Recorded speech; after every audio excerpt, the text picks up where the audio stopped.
Ravi Kumar SS coaching centre में आपका स्वागत है। ध्यान दिए आपको पहला पढ़ना है बाबू।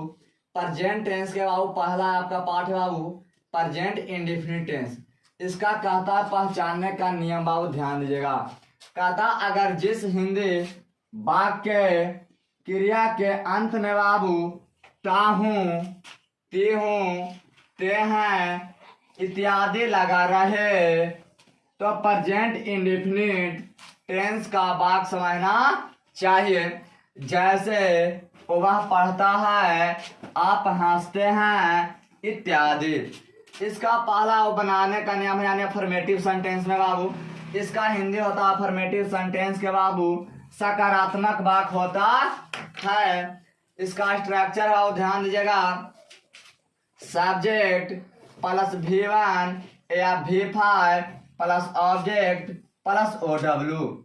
ध्यान जाओ, सब्जेक्ट का हिंदी था कर्ता, V1 का मतलब क्रिया का पहला रूप और V5 का मतलब क्रिया का पांचवा रूप, ऑब्जेक्ट का मतलब होता है कर्म और OW का मतलब ओ सब अदर, और एक से होता है ओ सर अदर और W से बाद अदर वर्ड का हिंदी होता है अन्य शब्द। अब ध्यान जाओ, V1 का प्रयोग कहाँ कहाँ करते हैं। V1 का प्रयोग आई, बी, यू, दे, देयर या दो गो नाम रहे या दो से ज्यादा नाम रहे बाबू, या दो गो संख्या रहे या दो से ज्यादा संख्या रहे तो उसमें V1 का प्रयोग करते हैं।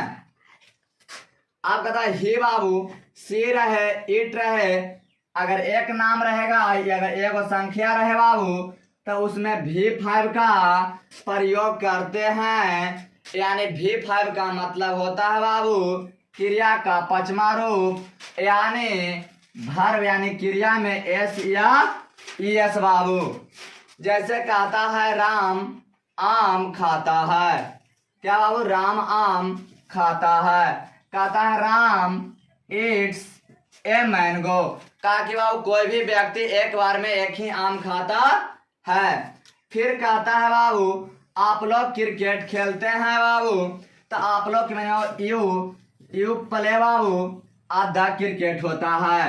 कहा कि बाबू यू के साथ हम लोग V1 फॉर्म का प्रयोग करते हैं, इसीलिए प्ले का बाबू प्ले ही होता है बाबू। V1 का मतलब क्रिया का पहला ज्यों कहते हैं यहाँ प्रयोग करते हैं यानी नो चेंजिंग करते हैं। दूसरा है आपका बाबू नेगेटिव सेंटेंस। इसका हिंदी होता है बाबू नकारात्मक वाक्य। इसका बनाने का नियम होता है बाबू सब्जेक्ट प्लस डू नॉट या does not plus V1 plus object plus OW होता है। अब ध्यान दीजिएगा वो स्टार मार्क लिखे बाबू बात के, यहाँ ध्यान दीजिएगा। कहता आई रहे, बी रहे, यू रहे, दे रहे, देयर रहे या दो से अधिक, दो या दो से अधिक नाम या कोई संख्या रहे, नाम या संख्या रहे तो डू नॉट का प्रयोग करते हैं। फिर अगला स्टेप ध्यान दिया, ही रहे, सी रहे, इट रहे या एक नाम या एक संख्या रहे तो डज नॉट का प्रयोग करते हैं।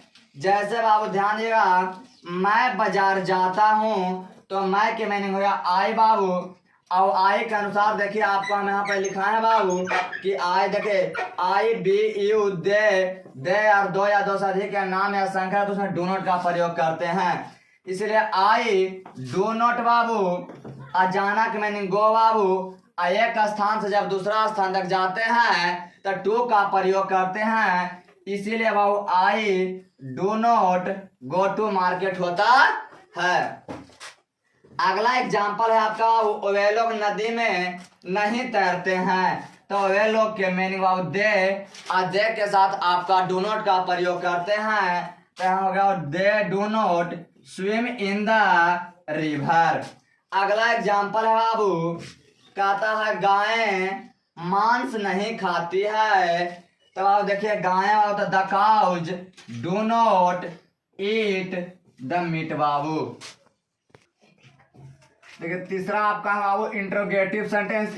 इसका हिंदी होता है बाबू प्रश्नसूचक वाक्य बाबू। ध्यान दीजिएगा, इसका स्ट्रक्चर यानी बनाने का नया बनावट बाबू सबसे पहले डू या डज को बाहर करते हैं, उसके बाद सब्जेक्ट देते हैं बाबू, फिर V1 का प्रयोग करते हैं, फिर ऑब्जेक्ट, फिर OW और लास्ट में प्रश्न सूचक वाक्य का प्रयोग करते हैं। जैसे बाबू कहता है क्या राम पटना जाता है, तो आप देखिए राम के अनुसार आपका डज बाहर होता है बाबू, तो डज को हमने बाहर करनी बाबू। फिर आपका यहाँ राम है बाबू, सब्जेक्ट तो राम दे बाबू। जाना के मैंने गो बाबू, जब एक स्थान से दूसरा स्थान से जाते हैं तो टू का प्रयोग करते हैं, तो राम गो टू पटना बाबू।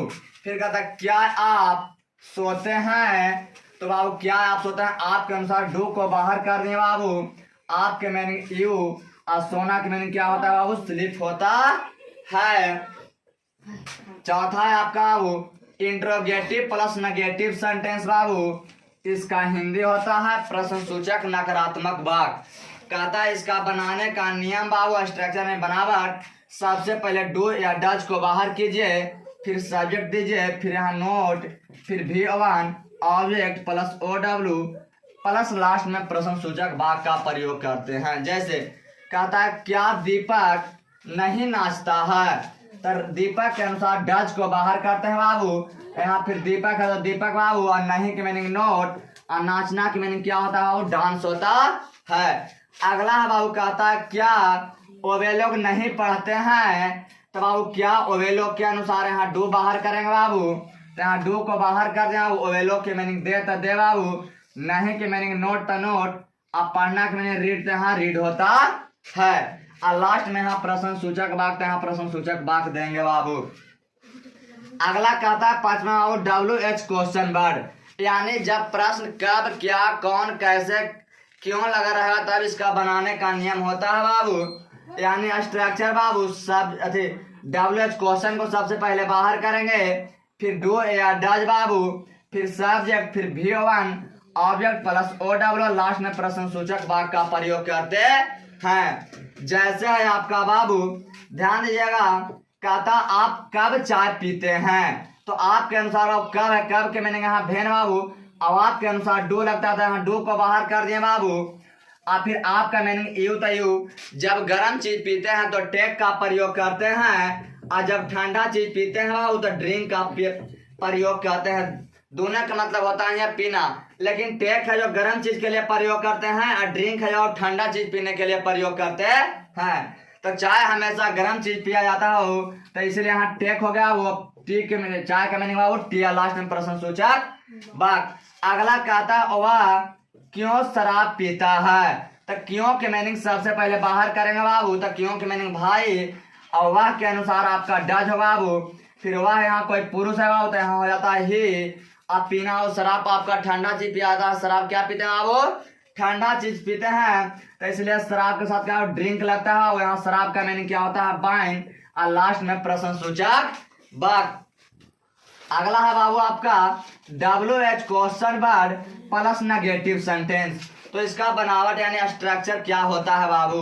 सबसे पहले WH क्वेश्चन को बाहर करेंगे, फिर डू या डज देते हैं बाबू, फिर सब्जेक्ट, फिर नोट बाबू, फिर V1, फिर ऑब्जेक्ट, फिर OW, और लास्ट में प्रश्न सूचक वाक्य का प्रयोग करते हैं। जैसे कहता है आप क्यों नहीं जाते हैं, तो सबसे पहले बाबू क्यों के मीनिंग हमने यहाँ भाई दिया बाबू, और उसके बाद बाबू आपके अनुसार यहाँ डू, तो यहाँ डू दे दिए बाबू। अब आपका मीनिंग यू, तो यहाँ यू बाबू। उसके बाद नहीं है बाबू, ताकि यहाँ पर सब्जेक्ट वाला नोट होता है, नोट का मीनिंग यहाँ यानी नहीं होता है, नोट दे दिए। फिर बाबू जाना, जाना का मीनिंग गो। आप V1 कहे के ज्यों कहते हैं, तो गो मैंने जाना था बाबू, जाना। फिर कहता है आपका बाबू सीता गीत कैसे नहीं गाती है, तो सीता वो कैसे, कैसे मीनिंग हाउ हो गया बाबू। और सीता के अनुसार क्या लगता है बाबू, डज लगता है, तो यहाँ डज को बाहर कर दिए बाबू। फिर सीता कौन गीत गा रहे बाबू, तो सीता, तो यहाँ सीता हो गया बाबू। और उसके बाद नहीं का मीनिंग देते हैं नोट बाबू, तो यहाँ नहीं का मीनिंग यहाँ नोट दे दिए हैं। और गाना का मीनिंग क्या होता है, सिंग ए सॉन्ग का है, कोई भी व्यक्ति एक बार में एक ही गाना गा सकता है, इसीलिए बाबू यहाँ पर ए सॉन्ग का प्रयोग किए। कोई दिक्कत बाबू।